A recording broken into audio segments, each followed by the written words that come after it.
We're going to do a little side story on this somewhere along the line called Travels in a Winnebago.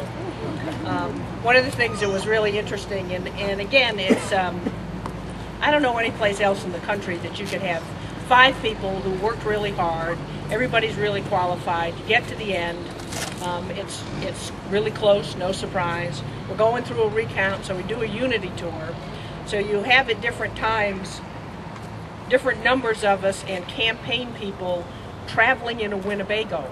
So a call comes in because Doug's folks have been doing a lot with the Secretary of State's office to organize the, the recount. And and so the cell phones, oh, here, I'll give you to the Secretary of State. And Deb would get the phone, oh, here's Doug, or here's me. It was, we probably had people on the outside scratching their heads, and it was the most consolidated, easy to catch any of us that anybody will ever have. So after this one, that's it. It's over. I don't think we're getting in the Winnebago again, but maybe I'm wrong. Victory tour. Yeah, that's true. The victory tour. Yeah, we may go in a limousine. At least not the cocktail franks, right? We got one with cocktail franks left over, and it was kind of interesting. My years in the Senate have primarily been spent on the Appropriations Committee, and the last 10 years as the chair of the Appropriations Committee. And in the best of times, writing a state budget is not easy. And in the difficult times we've been in, it's been a long way from easy. Because a budget is not just numbers. A budget, to be done properly, is a reflection of the priorities and the values and the hopes of all the people of a state.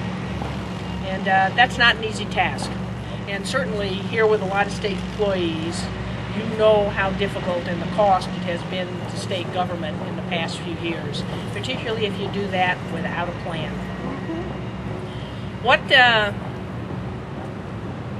One of the things that was really helpful, and I teased Deb a little and didn't use it during the campaign, because Madeline Kunin, when she was in the House, ended up on the Appropriations Committee and ultimately as chair of the House Appropriations Committee. And Madeline said she learned everything she needed to learn about being governor by being on an Appropriations Committee, because that's where you have to make all the pieces come together. Well, Peter has been on the Appropriations Committee all these years and understands not just the math, but all the different policies and the complexities and how you fit it together. Doug, in his term before in the Senate, was on Appropriations and was the only chair, very consistently through these past years and difficult years, to come and talk to me after hours or before hours about the budget, the choices, what are we doing, and to offer good ideas. We cannot, in this very difficult time that we are in the middle of, afford to have someone become governor who has no idea what's in the budget, how you build a budget, how you work with people to build a budget.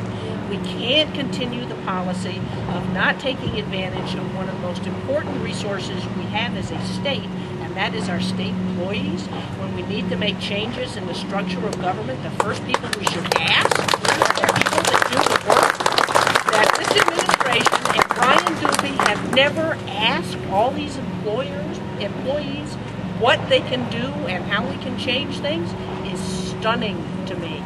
I know that would not happen with Peter as governor or with Doug as governor, with any of us as governor. That would not happen. We cannot afford to have a governor who needs a learner's permit when it comes to budgeting. We just can't afford to do it. So with that, let me have Deb come next.